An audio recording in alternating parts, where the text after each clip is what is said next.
I'm happy with that. Did I keep my camera on?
Welcome to everybody.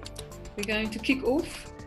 My name is Christy van der Westhuizen. I'm an associate professor and head of the research program at the Center for the Advancement of Non-Racialism and Democracy at Nelson Mandela University. I'm very happy to see all of you joining us. I've seen a number of jokes circulating on social media about how people are thoroughly and utterly fed up with Zoom. So we do appreciate you actually still persevering and coming online this morning on this particular platform. And we hope that you will enjoy this webinar and will be worth your while, and I'm sure it will in fact be. So thanks for being with us this morning. We do appreciate it very much. This is our final webinar for the year. We usually have engagement and academic seminars at CANRAD, and this year has been, as we know, a completely unexpectedly strange year and also a very difficult year for many people. We've had to, as CANRAD, move all of our events online, and that's why we've shifted to webinars from about May this year. And I must say we're very happy that we've been able to reach out to people in this way and to provide a platform for all the wonderful work that is happening. So this is our last webinar for the year. In terms of people that speakers that we've had as part of the research program academic seminars series, we've had Barney Pitiano this year, Leon Wessels, we've had David Bruce and Janet Cherry here from NMU, we've had Mandisi Majawu from Rhodes, Karen van Marle, and so forth. And we've covered topics from gender socialization to the Constitution, to the 1820 settlers, that was a double-hander webinar series, 1820 Unsettled. We've looked at the lockdown, we've looked at police abuse of power, and also the 1918 flu pandemic as the last comparable world event of this scale and impact. So we've had a very busy year, and I think we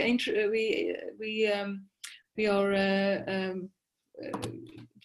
wrapping it up on a high note with Dr. Mark Ronch, who is one of our 2 postdoctoral research fellows at CANRAD. And the other one is Dr. Olutobi Akingbadi, who you will meet a little bit later. Just to give you a sense of Mark, he joined us earlier this year. We are co-hosting Mark as a postdoctoral research fellow with the Department of Music at Nelson Mandela University.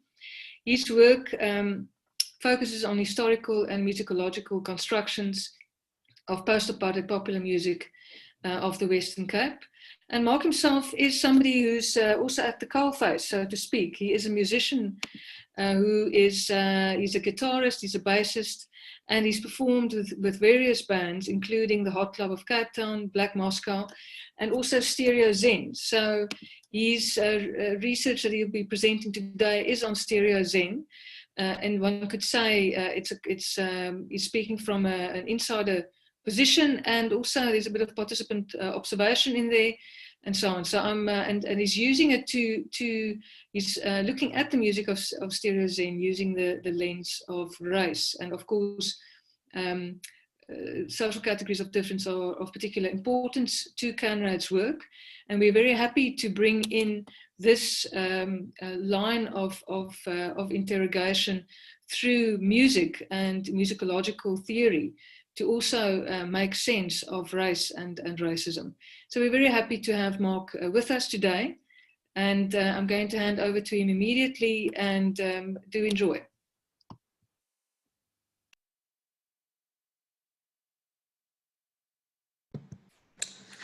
Thank you very much for that introduction, and thank you again to Conrad and the music department for hosting me and for hosting this webinar. I'm just going to quickly share my screen.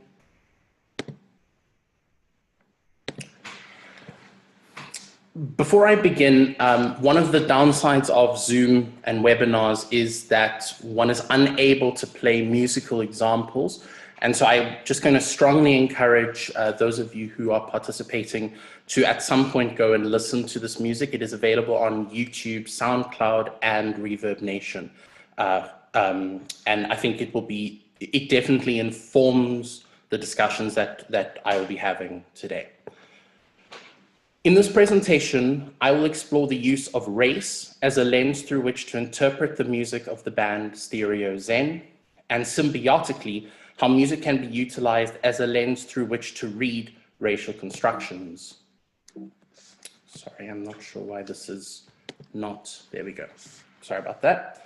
Stereo Zen were a funk rock band active in the Cape Town underground music scene from 2004 until 2014, and held a reunion show in 2017. The band released 2 EPs, Stereo Zen and Funk Euphemisms, as well as a number of studio singles and live recordings currently available on digital platforms such as SoundCloud, Reverb Nation, and YouTube. These releases garnered little attention from popular press, and it's therefore not surprising that no academic research has been conducted on this band nor their music. For the duration of the band's career, the same 3 members formed the core of the group, namely singer-guitarist Carlo Thompson, bassist Clement Georges, and drummer Justin Wiggett. When Wiggett left Cape Town in 2010, the band performed with session drummers such as Andre Swartz, Devin Jones, and Matthew Keeson, and also featured guest musicians such as myself on saxophone and guitar, Claire Runch on saxophone, and DJ Mono on turntables. As is often the case with popular music, locating Stereo Zen within a specific genre is difficult, but the band identifies their primary musical style as funk. On their Facebook page, they describe themselves as, quote, fusing musical influences that are mostly unknown to the mainstream masses. Primus, Frank Zappa, and Mars Volta meets the more popular Parliament Funkadelic and James Brown. Yet Stereo Zen's music is less of an integrated fusion, but rather an intentionally chaotic juxtaposition of styles. Thompson describes the music as, quote, direct, like, we have this funky thing here, let's make the hardest thing that we can possibly physically play here. Then we make this polka thing because System of a Down have this Armenian vibe going. This juxtaposition of styles reflects the fact that all 3 members brought in different musical tastes, which were then inserted into the band's general sound. Artistically, Stereo Zen never aimed to make music with a wide commercial appeal, but rather for themselves. The band wrote the music as a unit, with all members having an equal say in the construction and arrangement of the songs, while lyrics were entirely written by Thompson. In discussing the band's approach to the creative process, Justin Wiggett stated, quote, it was like all 3 of us were in a circle, looking inwards. This presentation will also unpack how the music of Stereo Zen can be understood to critique and expand narrow understandings of colored identity construction. Crane Sedin writes that academic engagement with the construction of race is productive when race is seen as a medium or a method of interpretation, and this is how I will utilize it in this presentation. Departing from colonial and apartheid-era thoughts on race as fixed and essentialized categories, scholarship has moved towards understanding race as in flux, quote, a fluid, transforming, historically specific concept. Thus, as the myth of biological evidence of racial difference derived from 19th century colonial and eugenicist thoughts is further eroded, race is understood as socially constructed, and Jonathan Jansen describes within scholarship a, quote, broad consensus on race as unstable, arbitrary, and unscientific. My own positionality should be located within this argument. As a friend and former musical collaborator, I share an intimacy with my interlocutors, as well as the shared vulnerability that I have with them entering into precarious and exposed spaces such as live performance. Yet despite this, it would be ignorant to assume there are not power dynamics present in our interactions. I am a white scholar discussing questions of racial construction with individuals whose racial identity was the basis for historical oppression. Their experiences as colored musicians are ones I can never completely comprehend, and being aware of this imbalance is crucial to this kind of research. In setting up the interviews with the three core members of the band, all three asked versions of the same question. Why us? Why Stereo Zen? Why was I interested in revisiting, interrogating, and unpacking this music? Such questions are understandable, considering that up until recently, popular music studies has had a dubious relationship with academia at large. Popular music research and teaching in South African tertiary institutions is rare, or certainly rare in comparison to Western classical or jazz, which has historically formed the focus of South African tertiary music institutions. Thus, such research presents an overlay of power dynamics. A white scholar based within a broader university system which has historically ignored or rejected popular music, interviewing colored popular music practitioners.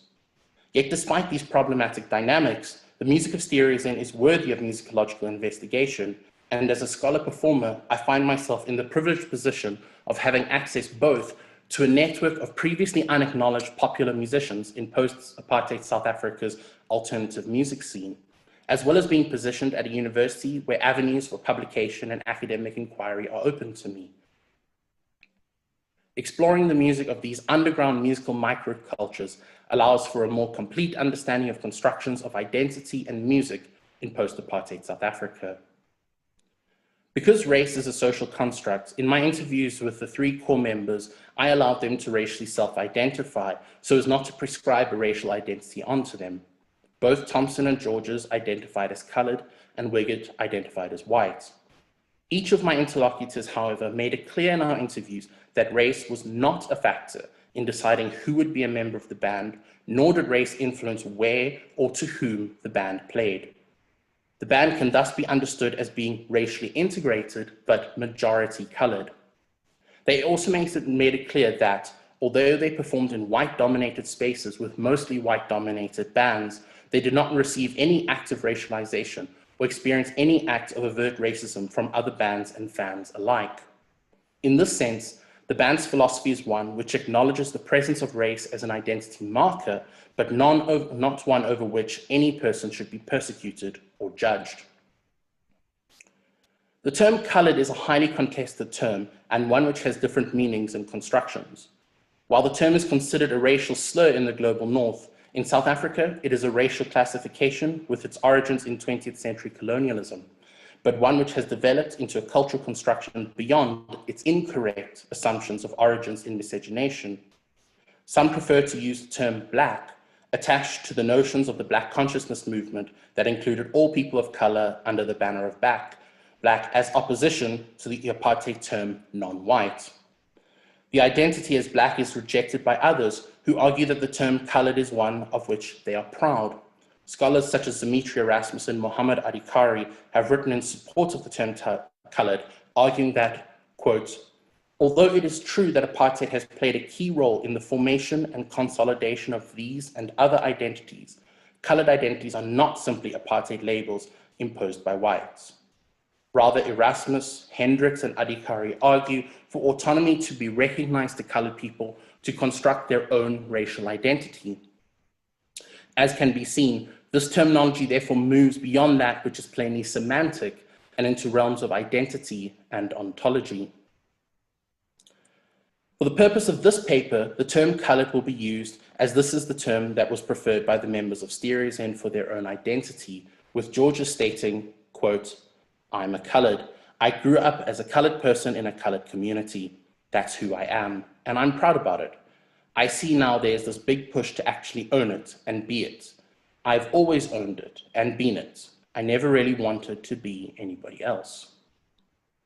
Yet for the members of Stereozen who identified as colored, they claimed to a colored identity was one for which they had to fight.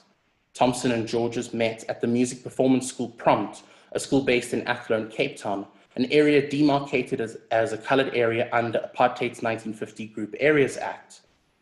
Prompt was an academy for students who could not afford tertiary music studies, and Thompson and Georges bonded over their mutual love for alternative rock music. Georges stated, quote, "A lot of the kids, a lot of them were colored, and there were some, white kids there. So you could imagine most of the music was jazz. And you know me, I'm not really a jazz cat. I love the music, but it's not something I play. And the only other alternative person out of that group was Carlo. And I was chatting to somebody, and he overheard the bands I love, and we got chatting, and the rest is history." Yet their love of rock music made Thompson and Georges outsiders within the college. The band that Georges and Thompson formed at Prompt was not allowed to perform at the weekly Friday performances due to the heaviness of the music. Thompson stated, quote, "We couldn't perform on the Friday when everybody else was doing their gospel shit or their R&B bullshit and making their groups and having 5 vocalists and whatever the fuck. We were not allowed to perform because our music was too heavy or too rock or too loud." This rejection of Thompson's music is part of how he constructs his own racial identity. Quote, "I had a girlfriend in matric who was a fine art student, and she introduced me to Garbage and Placebo. People thought she was a Satanist for liking Garbage. The band's name is Garbage. She was evil, she was satanic because of listening to alternative music. That was absolutely crazy. So you had to reject being colored if you wanted to listen to alternative music. Colored people don't listen to the Mars Volta and Frank Zappa."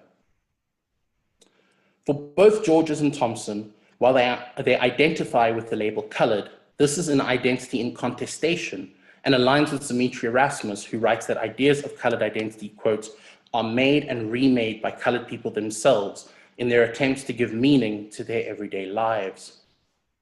Part of the ways that both Georges and Thompson both reconstructed their colored identity was through the liminality that they both felt based on their taste in music. Clement Georges stated, quote, "White people listen to rock, black people listen to hip hop, colored people play jazz. It shouldn't be that way, but it is." Upon first hearing the notion of a genre of music being linked exclusively to race, one might be discomforted. This is the kind of racial essentialism that social constructivism has attempted to largely move away from. Yet Crane-Sedin argues for the conception of race extending out of social constructivism towards what he terms racial realism. This concept posits that while we acknowledge that race is a social construction, it is one that still deeply impacts individuals and is still a construction on which much of society is built. Sedin utilizes the argument of W.J.T. Mitchell, who writes about, quote, "the peculiar position of race in the unavoidable human practice of classifying and discriminating kinds of things."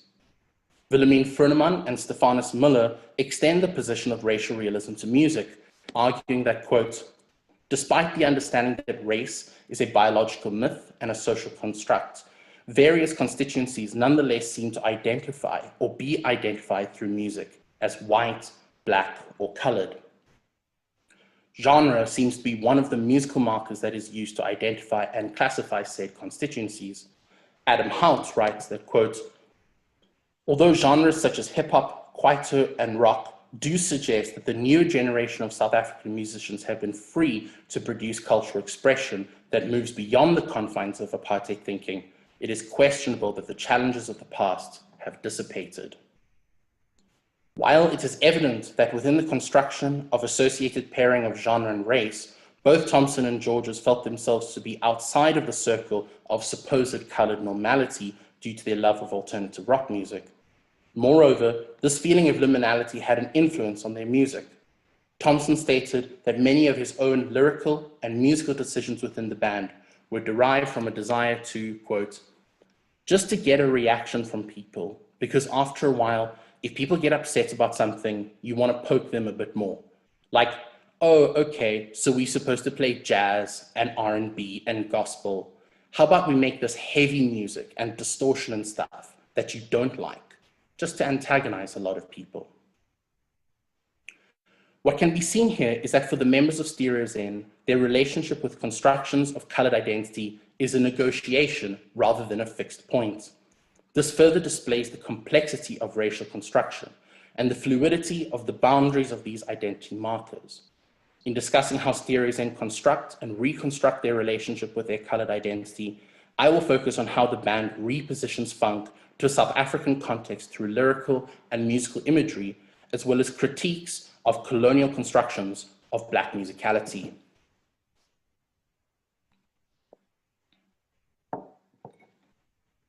The Group Areas Act of 1950 is considered one of the 4 key legislative moves that solidified the apartheid ideology into practice. This act divided South Africa into areas based on racial classification, heavily favoring white South Africans while forcibly removing Black, colored, and Indian South Africans from their homes. In Cape Town, colored people were removed from their homes and relocated to areas outside of the center of the city, occupying the Cape Flats as well as Athlone, Grassy Park, Lotus River, and Lavender Hill. Despite the repeal of the Group Areas Act in 1991, much of Cape Town retains its apartheid geography, meaning that these areas are still largely colored in demographic. I argue that Stereozen express a unique approach to their own colored identity in their music. The first song I wish to focus on is the song Dirty, a secret track on their second EP, Funk Euphemisms. With a duration of just under 2 minutes, the band describes the song as autobiographical, a description of weekends of drinking and general debauchery. The music is influenced by bands such as System of a Down and the ska punk craze of Cape Town in the early 2000s. The polka beat, with the ska punk sharp upbeats on the guitar, moves into a heavy grunge chorus. The song gets gradually faster until backing vocals cannot keep up with the tempo, and the song eventually falls apart into nothing. And those are the lyrics, which I'll be discussing now. The quirkiness of the music is further extended through the backing vocals and random shouts and exclamations from the main vocals. Yet the song is more than a song of misspent youth with one's friends, but makes a claim to a colored identity. This claiming is found primarily in the vocals, both in terms of the lyrics and the sound of the voice. In Dirty, Thompson makes no attempt to hide his accent, which makes the song stand out within the context of the rest of the EP. The song also makes reference to Berties, which Clement Georges describes as the colored slang for Bertram's brandy. A song such as this can be seen to point to a common trope identified by scholars writing about colored identity. Inge Engelbrecht writes, quote, regrettably, the colored racial designation has been inscribed with a set of concomitants and stereotypes. And Dimitri Erasmus argues that, quote, being colored is about living an identity that is clouded in sexualized shame and associated with drunkenness and jollity. A party song such as Dirty could therefore easily be accused of furthering enshrining such stereotypes and could be the position of academic criticism for such a piece of music. Yet I would argue that the song leans more towards a punk aesthetic of rebellion, resulting in an overturning of the stigmatization associated with coloredness, rather than the reification of a damaging racial trope. This is achieved largely through the punk and grunge aesthetic in the music, juxtaposed against a ska-type silliness in the verses. But it is the last line of the chorus that stands out as a reference to their homes. Lotus Kids Till We Fucking Die is a reference to Lotus River, a demographically colored suburb of Cape Town next to Grassy Park. Through this reference, Thompson locates the band, its music, and its origins within a primarily colored space. Not only does he position this music within this cultural and geographical context, but he does so with pride, claiming the space within the multiplicity of colored identity. Another song which speaks to expressions of Stereozen's home was never recorded in a studio and exists on YouTube as a live bootleg. The song demonstrates a peculiarity in research on Stereozen, that the titles of their songs often have little or nothing to do with their lyrical content. This is arguably due to the fact that Thompson's approach to lyric writing was primarily rhythmic and syllabic, and that when it came to constructing actual lyrics, he used a stream of consciousness approach and made little to no changes. Additionally, Clement Georges stated that, quote, "We gave our songs very weird names on purpose because we could. We were creating them. We could do whatever we want with it." Yet despite the disconnect between this title and the content, the title of this song is particularly interesting. The song is called Cali for the Naya, an obvious reference to the Red Hot Chili Peppers' 1999 album Californication.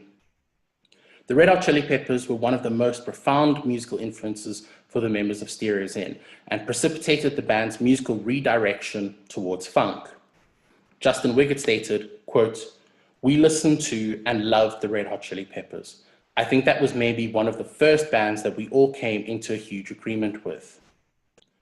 For the Red Hot Chili Peppers, their home state of California was a site of musical inspiration, being featured thematically in songs such as Californication, Under the Bridge, and the cover of the Meters Africa, repurposed to Hollywood, parenthesis Africa.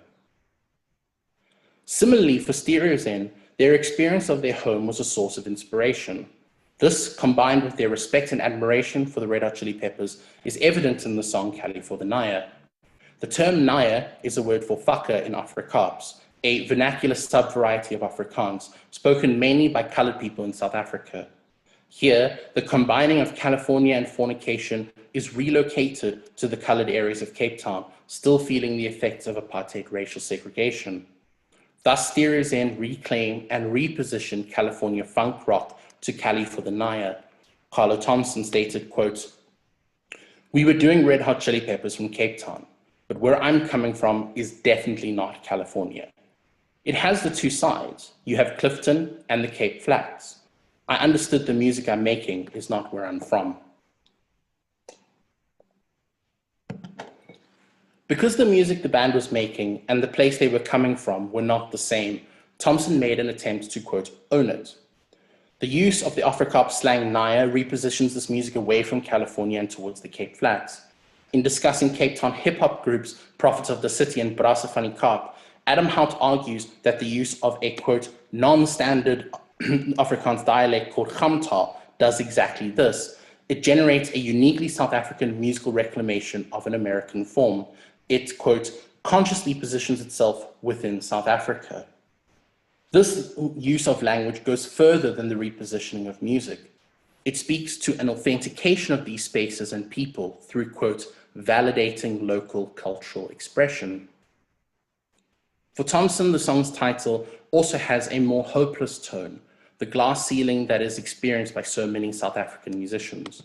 Quote, "Also, California is the dream, and we're never going to get that dream. No matter how hard we try, this is the pain of ambition. No matter how hard we try, no matter how good any band is, we're never going to get to California. We're going to get to Cali for the Naya. That's what you're going to get." Through this title, Stereozen pay a South African homage to one of their biggest musical influences, as well as position the traditionally American music of funk into their own context and their own space. Much like the Red Hot Chili Peppers, the place where Stereozen lived was a big influence on their music, and it is through his associations with Grassy Park that Thompson feels himself as colored. Quote, "I always saw myself as a weird colored. I didn't really feel like I fitted in with being your regular colored man. I would be considered a sturdy colored. I identify as colored, but I also don't. I'm colored because I'm from Cape Town, from Grassy Park, and pretty much that's where it ends. But then I realized, okay, I actually rejected all that, what you would commonly be called as being colored. Maybe because they rejected me first." Thompson expresses here the difficulty of his own position, which confines of how he understands his position as a colored man, and the fact that he feels that his taste in music made him an outsider to colored identity. He describes here the idea of his own discomfort at a limited definition of what he is, and considers this a form of rejection. Despite the rejection that Thompson felt, there is an argument to be made that in many ways Stereozen did embrace their own version of a colored identity. The embracing of Stereozen's place within the complex overlay of colored identity was influenced largely by the band Nine, South Africa's first well-known colored rock band. Nine bassist Grenville Williams had been one of the teachers at Prompt and had introduced both George and Thompson to the band's music. George has stated about claiming their own colored identity, quote, "I think we claimed it because we were, what can I say, two of us were colored, one of, in that sense, a white person. And if we look at Nine, they claimed it. First colored South African rock band, big South African rock band. We claimed it." Georges went on to state that Nine was, quote, "massive. It was a massive influence for us. Nine was just four colored guys from the Cape Flats that played like super amazing, very talented musicians. I think for us, we could relate to it because it was music that we wanted to also play, and they did it. Their music influenced us a lot. What it meant for us that it was possible. It was possible to do this, and they did it well. It meant a lot for us that bands like this existed, and they were forging the way. And it just meant for us that we could do it." While Georges states that the band claimed their colored identity, Thompson's engagement with his own position within this identity construction is less absolute. Thompson speaks highly of the influence that Nine had not only on him musically, but on his sense of construction of himself in what he considered to be a diametric binary, namely a colored man who loves alternative music. Quote, "I didn't play one gig on the Cape Flats. We can't get away from being colored, trying to embrace being from Grassy Park, but that's only after the fact. Trying to reject being colored because I'm too weird, or the music I play is noise. There's not that many colored rock bands because still people don't. Being into rock music and being colored didn't go together. When we found out about Nine and Grenville and what they were doing, we keep going because at least they existed already. They were doing cool stuff. Okay, cool, so we can still be colored and into rock. After hanging out with Grenville, you could be colored and like music. But before it was like, okay, you're satanic, you're evil, or your music is noise. It was all super negative connotations to being into alternative music and being colored." What Thompson's understanding of self and its construction in his music demonstrates is the importance of representation. Seeing a band who looked like them, who came from where they came from, who were successful and owned their place as colored musicians, gave the members of Stereozen the ability, or perhaps even permission, to accept and allow themselves to claim with pride their coloredness, and to allow it to be present in their music. This notion expands the boundaries of understanding of colored identity, denying the perceived limitations of what it is to be colored. Much like James Brown encouraging African Americans to be black and proud in the 1960s, Nine provided the same kind of philosophical upliftment for the members of Stereozen some 4 decades later. Through their music, Stereozen thus claim their place as colored people, but on their own terms. They reject the stereotypes imposed on them about what music colored people should make and construct their own notion of their coloredness through the exact music that caused their liminality within the narrow construct of supposed coloredness. This music therefore argues against a homogenized understanding of what it is to be colored, further showing the contestation, fluidity, and nuance of race. While the music of Stereozen can be understood as an expression of their own approach to their colored identity, their music can also be read as an exploration and critique of essentialized notions of Black musicality, specifically in their song Unfunky. Funk music, the music to which Stereozen most outwardly attach themselves, is, quote, deeply embedded in the culture and history of Black America, and is often referred to as, quote, Black music. It has gained a meta-musical status among its practitioners, fans, and writers, and is often referred to as the funk, a linguistic term allowing it to transcend to a status much like the blues, a state of mind and being rather than simply a genre of music. There exists a ubiquity of thinking of funk as therefore more than music, but a philosophy and a way of life, something that is bodily and visceral. In the foreword of Ricky Vincent's Funk, the Music, the People, and the Rhythm of the One, frontman of Parliament Funkadelic George Clinton writes, quote, Funk is something that one feels, and everybody has the ability to feel it. The irony is, the more one thinks about it, the harder it is to get the feel of the funk. It's just done. While George Clinton, much like Stereozen, articulates that the funk is a feeling open to anyone, regardless of race, the notion of foregoing intellectual approaches ties in with essentialized views of race, blackness, and perceived musicality. Understanding the discourses around racial construction is to engage with the biological essentialism which, despite its rejection by scholars, has formed and constructed much of our understanding of the world. This biological essentialism has its origins in colonialism, where the colonized land was seen by the white colonizers as an unknown, wild, and barbaric place, which is then inscribed onto the bodies and cultures of the colonized people.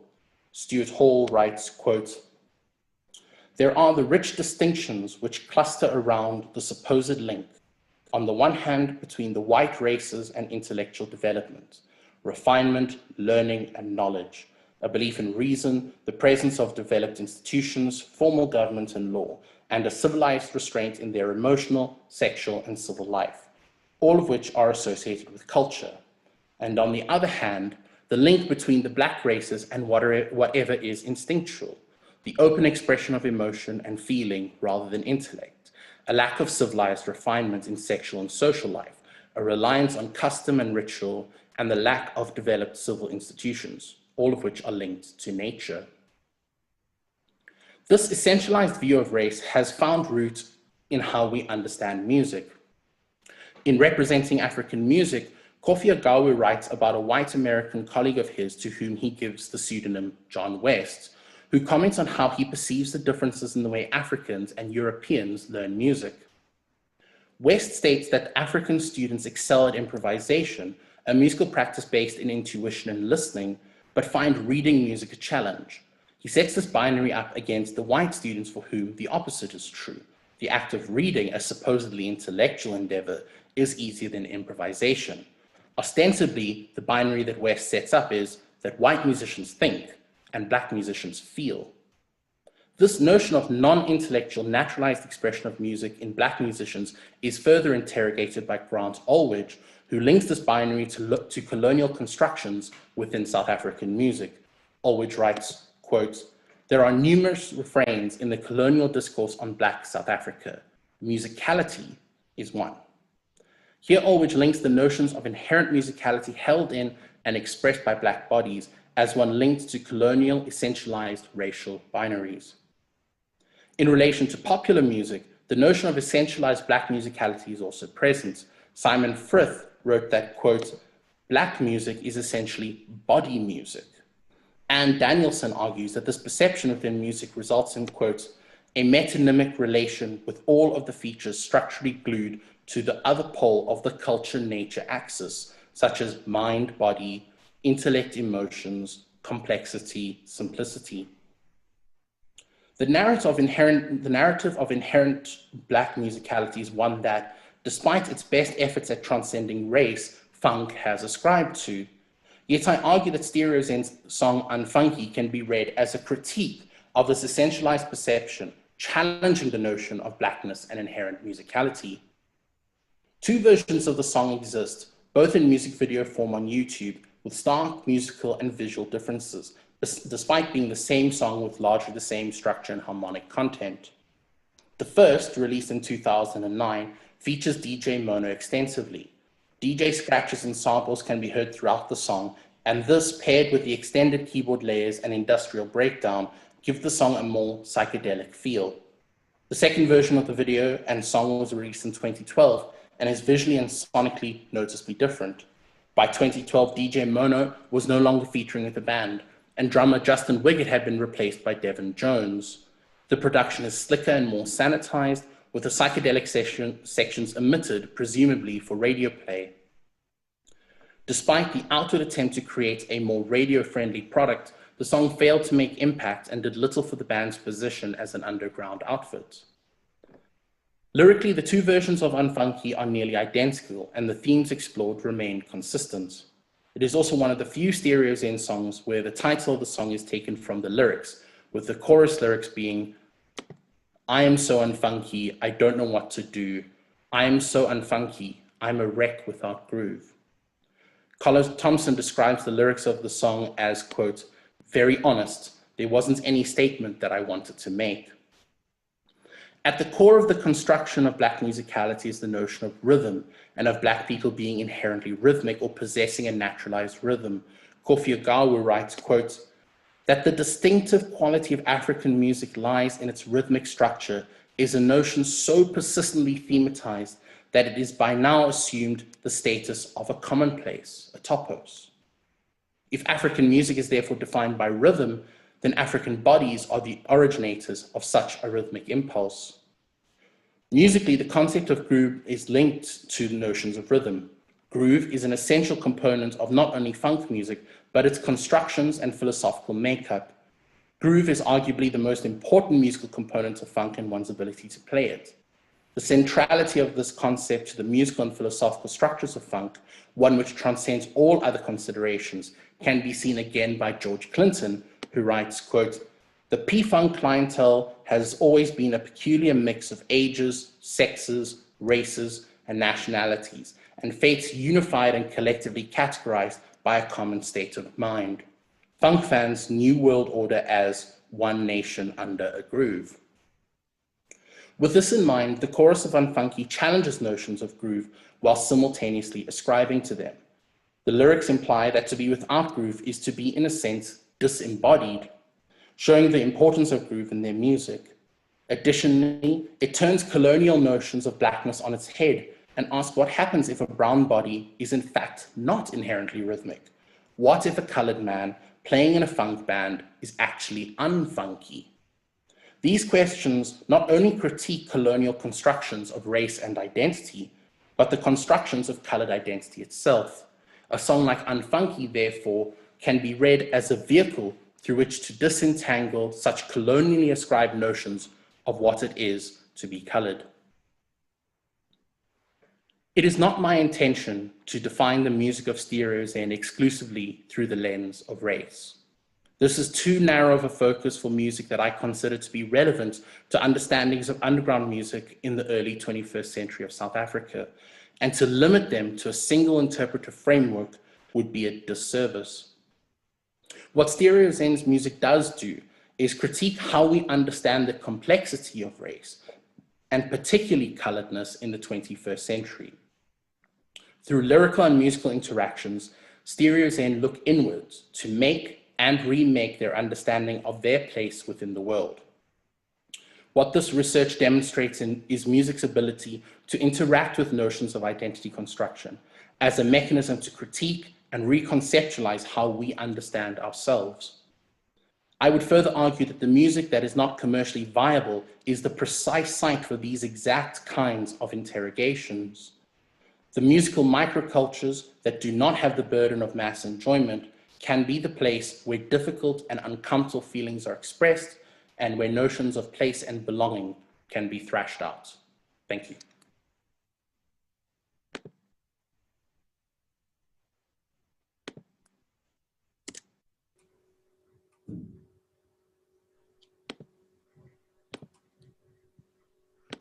Thank you. Thank you very much, Dr. Mike, for that exciting and insightful presentation. I think that was very insightful and detailed. Thank you very much. That is interesting perspective. And we will just go straight now to the questions. And please, like we've said earlier, and I think I did mention it, please copy all the comments and send all your comments rather into the Zoom chat, and we'll get to it. We're going to get through it right away. I had to reconnect, so I lost a couple of the questions, but I'm getting back to it now. I see one from Professor Andre now. She says, interesting how the band members need to negotiate three complex and paradoxical drives. A desire, I'm sure you can see that. Can you see that, Dr. Mike? A desire to belong to an identity grouping called colored. You know, number two, insisting that colored identity is intrinsically fluid. And the third one being the rebellion against being boxed into the identity stereotypes. Do you want to react to that, please? I think that is a very good and very accurate observation, and I would say that these are negotiations in a sense that so many people feel as well. And where I find music to be therefore a very interesting site for exploring how these sort of negotiations occur is because they can be outwardly expressed and read into it. So yes, I would agree with that. Okay, great. And then I see another question here that says, throughout your presentation, I hope you can also see throughout your presentation, there's a return to this idea of rock music and satanism. This suggests the preconceived tradition, colored identity is somewhat rooted in a decidedly Christian ethos in the making and remaking of this identity. Do you want to comment along those lines, please? Do you see that comment? Yeah. I can. I mean, it's of course what we do know is that these colonial constructions of race are so informed with a religiosity through missionary work by sort of settlers and colonizers, and certainly within music this has a long tradition. So it's a very tricky question. It's a very tricky one to unpack.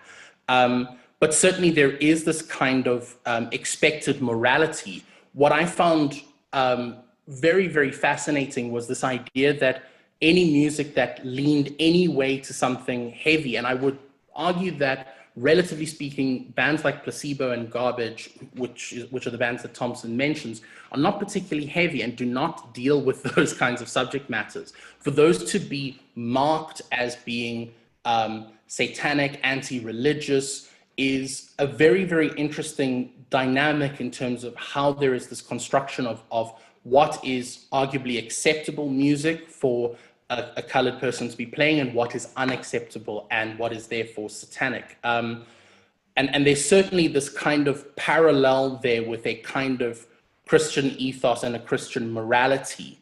And it's a fascinating sort of further probe of how someone who's interested in this kind of music therefore has these kinds of negotiations between what I'm terming a musical microculture, which it does exist within a space like Cape Town and globally, and their sort of racial construction and the expectations on them. And we see this in writings by someone like Dimitri Erasmus, who also speaks about this idea of being proper and being well behaved and what is expected of you as a colored person. And we see this again in the music of Stereo Zen.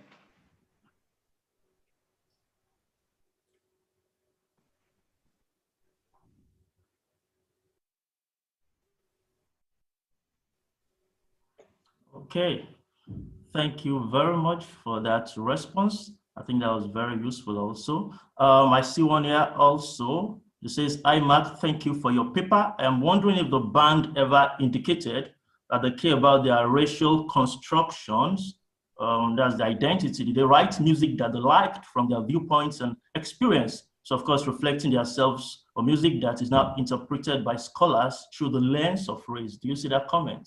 Mm-hmm. Yes. So could we also read different constructs in their music that is not just race based on the bigger constructions, such as those discussed by Haupt? Please go ahead and yes.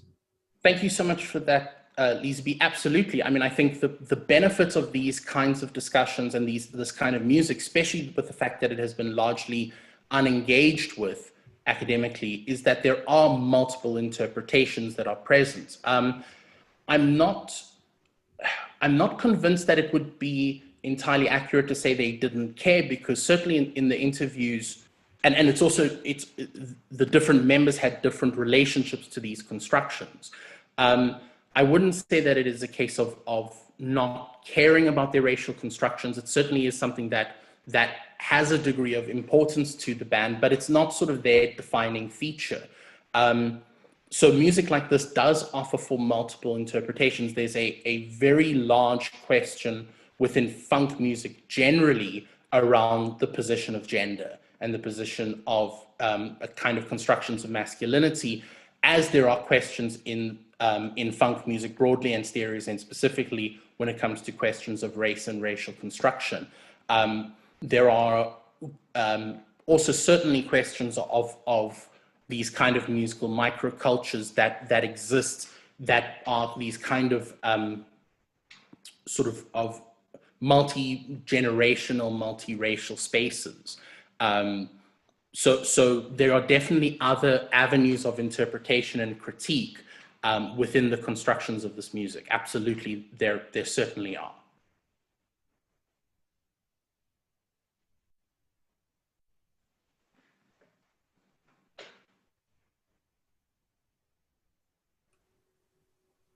Another question here says, is there such a thing as colored identity? Looking at the diversity within this group of people, what role does skin color play within that identity? Would you want to answer that? Well, I mean, I think absolutely these are becoming more and more difficult things to pin down, and notions of it's one of those things that the more we interrogate, the more they disintegrate. This is why we speak about terms like social construction. These are constructions. When one speaks about something as like skin color, I think it does move beyond that. I think a lot of what I touched on in my work is music that is associated with a people. An area of living that is associated with the people, what has come up in questions already, a mechanism of behavior, an expected way of behavior. This is a question that moves beyond a purely skin color base and goes to much, much deeper constructions of self. And yes, absolutely, these concepts of colored identity and these concepts of racial identity are incredibly diverse and very, very fluid and very difficult to pin down.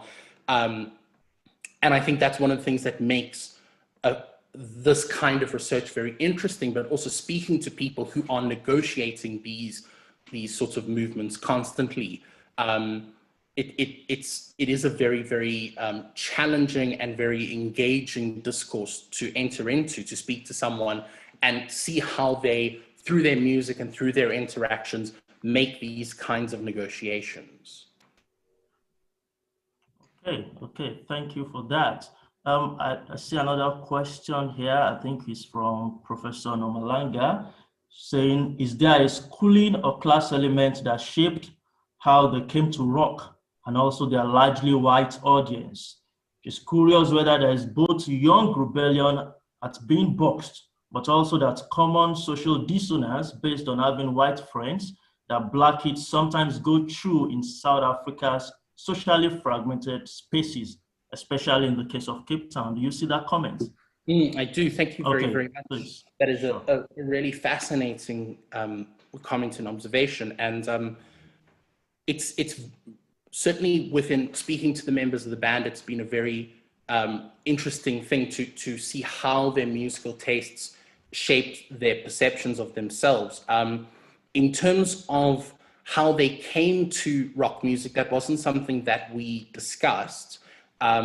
What was more sort of a focus of our interviews was how entering into a music institution like Prompt, where the majority of the student body was colored, rock music was considered unacceptable or not something that the students were welcome to play and were allowed to play even. And absolutely, I think there's a very, it's one of the challenging things about looking at spaces like Cape Town rock music, because these are spaces that are incredibly challenging, and they're spaces where people of color negotiate themselves in very, very different places and different ways. So I can't really answer to how they arrived at that love of that music. It was, I think, for Carlo, it was certainly a move kind of from 90s hip hop and the interactions with 90s hip hop and rock music through bands like Rage Against the Machine that kind of moved him sort of into the rock world. Clement sort of said to me that the music that he was listening to as a teenager were bands like Korn and System of a Down. What they didn't discuss with me was how they arrived at those musical tastes. But thank you for the comment.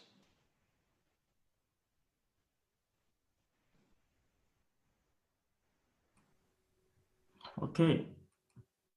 Thank you for that. Sipu, do you want to check if we have questions from our live audience also on YouTube and Facebook?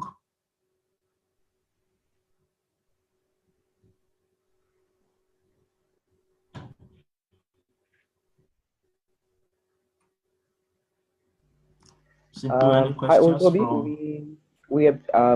I've posted the ones from YouTube and Facebook. We didn't have that many, so they've gone into the chat. Yes.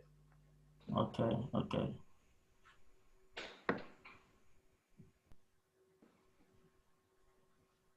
Also, Mark, can you please just go through that Zoom chat?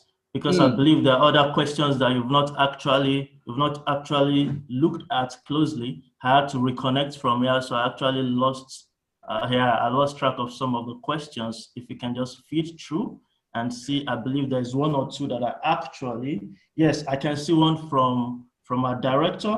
He did say, thanks, Mark. He interacted with Abdullah Ephraim, and Benjamin, his partner, was an international jazz vocalist in our own right in New York City. Oh, that was the early 1990s. They were classified as colored in the Republic of South Africa. Would you consider pondering how space, geography, locality, time period, and experiences may affect how people self-identify? Do you see that comment? Thank you very much. That's quite interesting, sure. Thank you very much, Alan, for that. Absolutely. I mean, I think when we speak about questions of self-identification, there are so many factors at play. And one of the interesting things has been engaging with these discussions in the 21st century, where we've definitely seen a rise in an awareness of sort of a Black consciousness movement, where we're seeing more and more people ascribing to and challenging sort of different notions of how they self-identify. And certainly, I think if you're speaking to someone in a geographically different location or a different time period, they're going to have different answers. And I'm reminded here of Demetria Erasmus's most recent book, Race Otherwise, where she speaks about how in South Africa, she's considered Black or colored. When she goes to West Africa, she's considered white, and how just these very spaces of being change how you are constructed and how your identity is constructed. So absolutely, all of these things come into play. And one of the things that Carlo said, and one of the quotes that I used, was he felt himself to be colored because he was from Grassy Park. That was his space and his place of origin, very much informed how he constructed his sense of self. And so definitely these questions are and places of being are very much a part of how musicians and people negotiate their own identities. Interesting. Thank you for that. I see one question here too that says, can you reflect on the function of affect in this data? When the data you're presenting now, the kind of bitter laugh that one hears in that explanation that you gave. Can you see that particular? Yeah, please speak to that. I mean, affect is very, very difficult to, especially to translate in a Zoom webinar or on a paper, because of course there are these metatextual implications, and of course within music those are present as well. Interestingly enough, the Cali for the Naya example didn't really have that much of a kind of bitter laughter from the band. They had, I think it's one of the natures of having been with this music for as long as they have, they'd kind of almost forgotten that there was something humorous or a play on words or a parody within the title, where we found sort of affect to be a lot more present. And one of the things that I have struggled with within the presentation of this work and this research has been in the talking about race, and specifically talking about genre, where the band would make sort of laughs and where there'd be a lot of anger and where there was sort of a lot of despair at how their genre of music was seen. This is where affect became a lot more telling and a lot more difficult to translate into the research. And this is where I think music can function very well, because music can vocalize or maybe sound that affect in a very, very interesting way. So a song like Dirty, there was a lot of affect in when I was discussing it with him, and that affect is translated in the music because the song is sort of seen as a little bit of a parody song itself. It's musically very different. It's very short. It's a secret track on the album, so you've got to kind of find it. You've got to look for it, and it's one of the reasons why I've strongly encouraged people to go and listen to this music, because a lot of the affect of the research and of these interviews is actually present in the music. Okay, great stuff. Thank you for that, Mark. There's this also comment I see just now. It's been there, but I think I'm just scrolling back now to meet up with the ones I missed when I had to reconnect, from Professor Nomalanga, talking about the idea of racialized music preference. Is that one that the Clement peer group holds? If you can speak to that, and also the one comments about a deep suspicion of the forms of rebellion that have been packaged by the music industry by parents.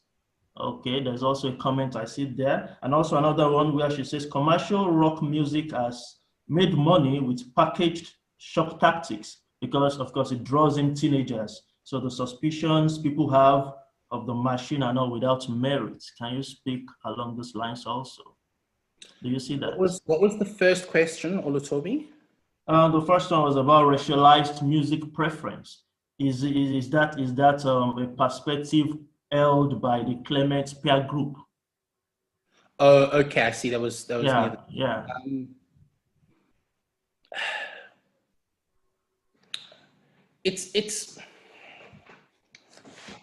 It's very tricky, and it's a very difficult thing to pin down,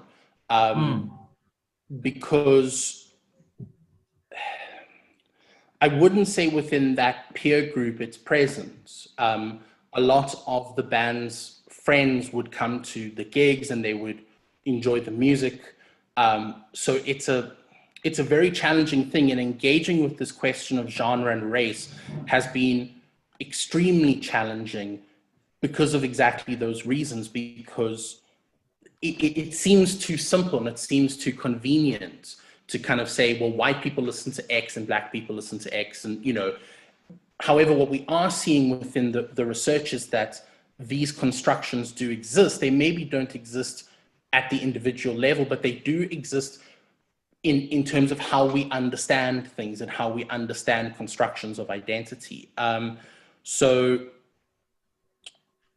I mean, if I look at this comment, these questions of generational music as well, that's a very present thing as well.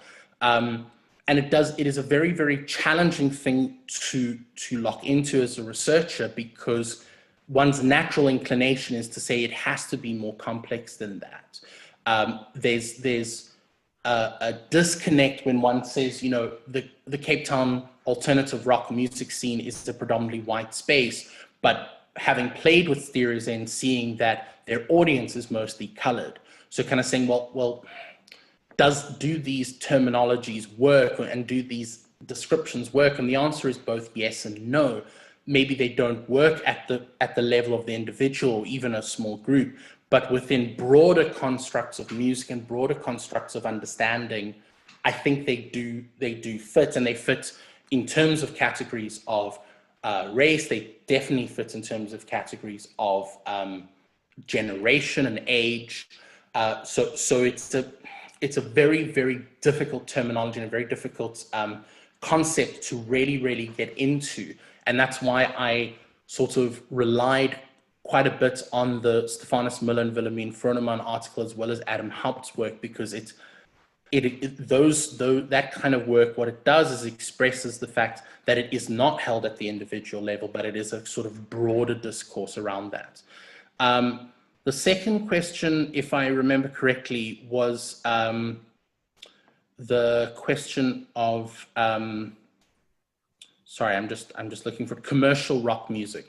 And this is a big sort of thought that I'm having as an early career researcher is what are the functions and what are the allowances and privileges that commercial music versus underground music, for want of a better term, allow? Because on the one hand, we do see an incredible sanitization of music in order to make it accessible for a broader mass appeal audience. So that's on the one hand. However, on the other hand, there is absolutely, especially within popular music, a trend towards a shock value. If we go back to a musician like Alice Cooper all the way through Kiss, locally we've got a band like the Unfunky who are a perfect example of the packaging of shock in order to get an audience and in order to draw in a younger audience. So there's definitely this idea of shock value, whereas what I think underground music does in a very interesting way is it goes beyond that and says, perhaps what we're doing is not particularly shocking to begin with, but we can really go into quite a great deal of depth on these issues because we're not worried about radio play, because we're not worried about making sure that our music is a certain length and it has a certain aesthetic so that it can get onto radio or, get in the 2000s, get a music video out. And that's not to say that the commercial music that uses shock does not engage with these issues in a deep way, but I find that while there are certainly exceptions who do, for the most part, the commercially viable music is the music that is largely sanitized, that largely does not really probe difficult questions about who we are as people. Okay. Thank you very much for that response, Dr. Mark. I think I see another one here that talks about racial realism. It says it seems to be a statement of a postmodern identity, which is seen as an uncritical acceptance of the wider concerns of history, even if it is a defensive posture versus racism of the present political field liberal democratic project, which entrenches racism. It has to be seen in the context of the failure of AA policies, which have given rise to the search for narrower group identities. What is your view on this? Do you see that particular comment? I do, and thank you very much for that comment. It's these questions are, again, this is a difficult thing to engage with because on the one hand, we have this sort of within academia and within scholarship, this sort of long-held understanding of social constructivism, i.e. these are socially constructed or colonially constructed or apartheid era labels that we engage with. What I found the benefit of racial realism and specifically here the writing of Crane Sedin gave me as a scholar and here specifically as a white scholar is the ability to say, yes, these are constructions, but these are also things that impact the individual.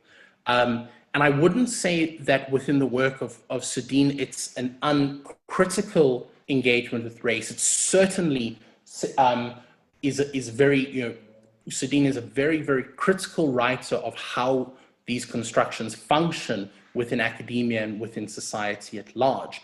And he's certainly, in his other writing, very, very critical of kind of how these constructions are constantly reified through policy and things like that. So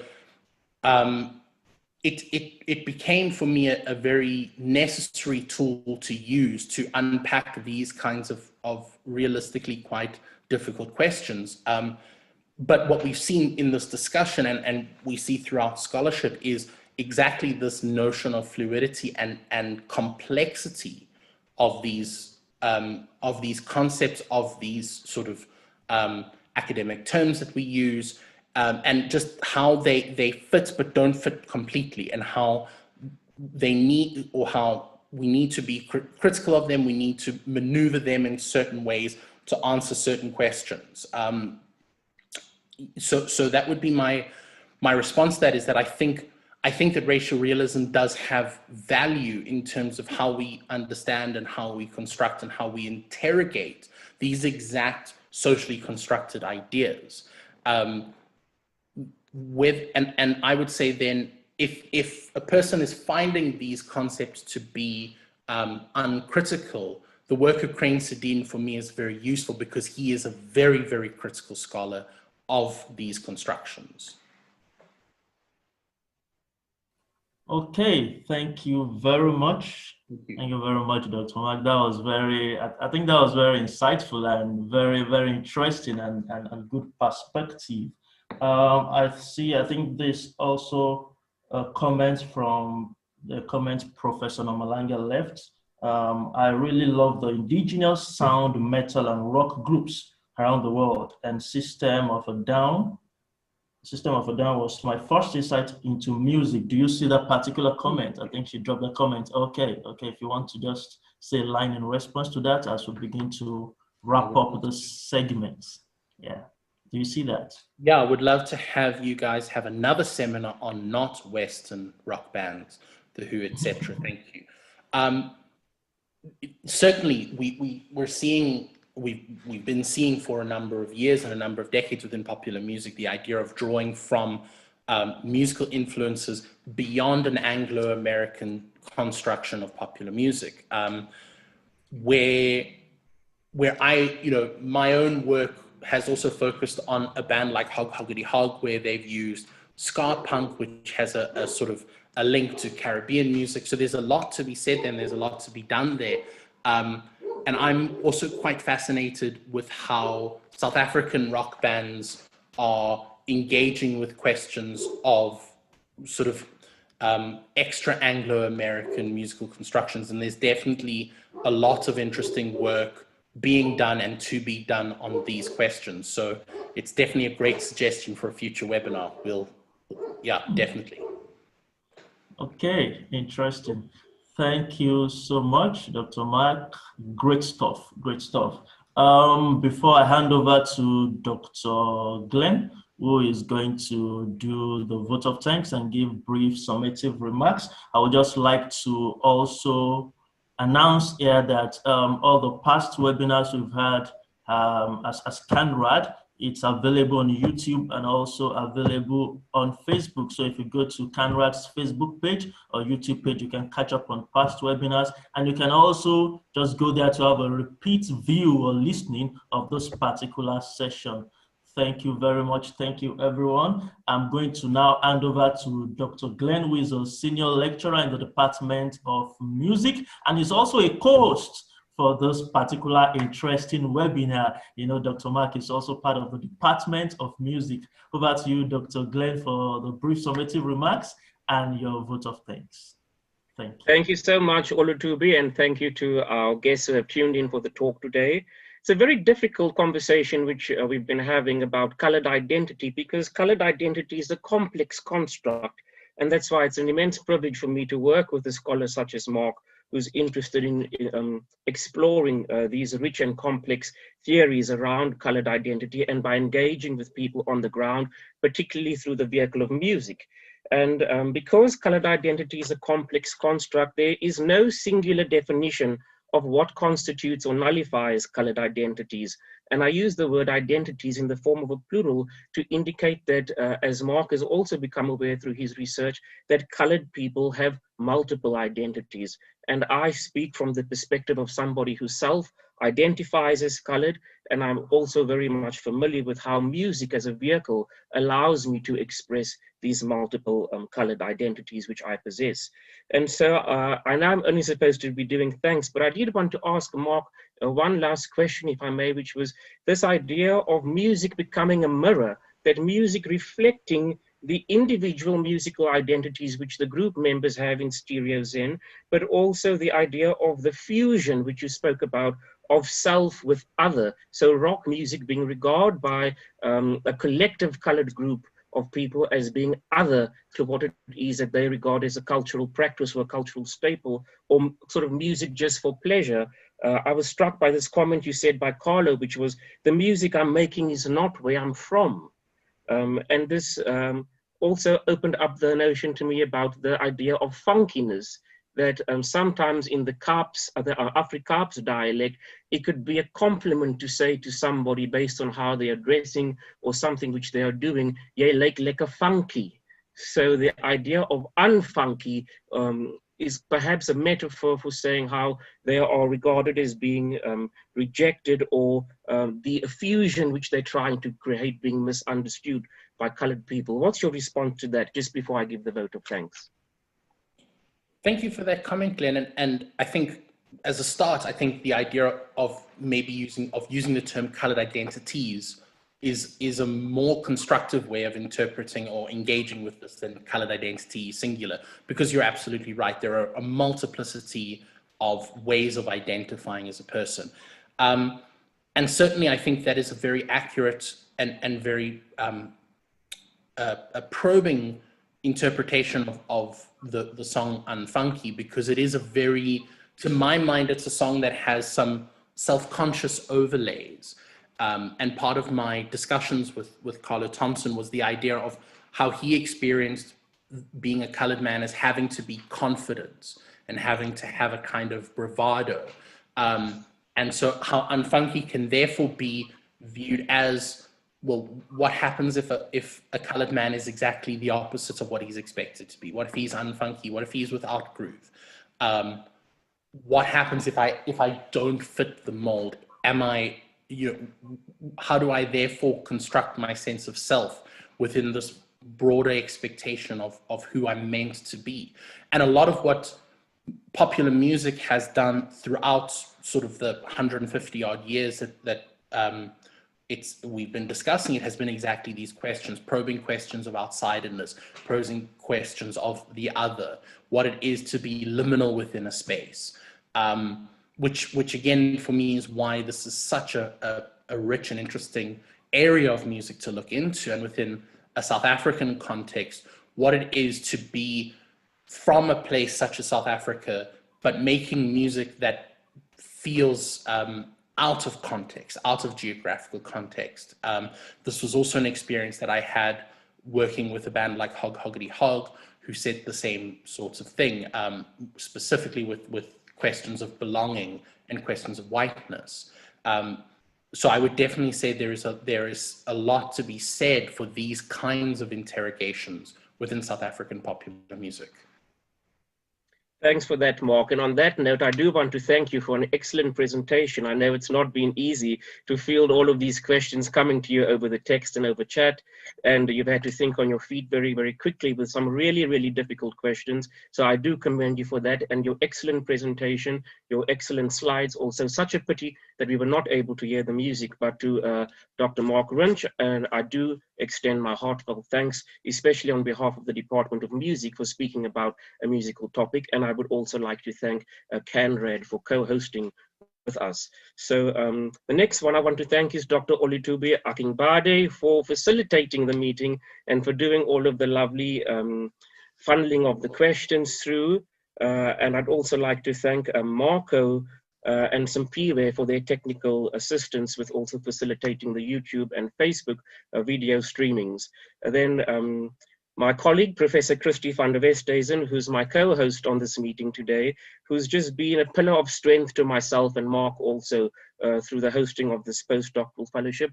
Christy, I really want to thank you for allowing Mark to speak about this wonderful topic today, and for also all of the wonderful work you've done behind the scenes. And then last but not least, to all of our attendees for tuning in today and participating in this robust and thought-provoking discussion. I do hope that you will join us for future CANRAD seminars, and there's even been talk about more rock music coming up perhaps in the future. So who knows, there seems to be a desire for that.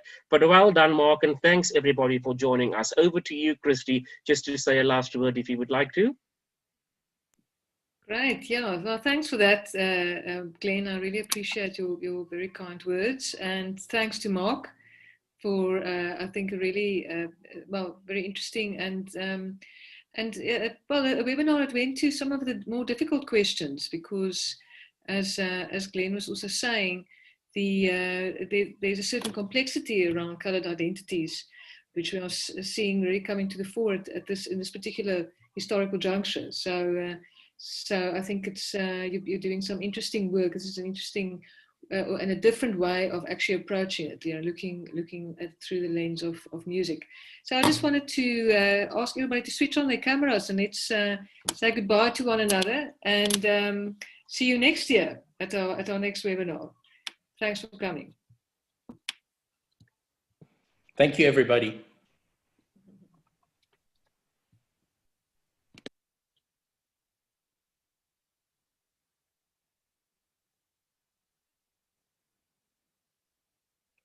Hi, Andrea.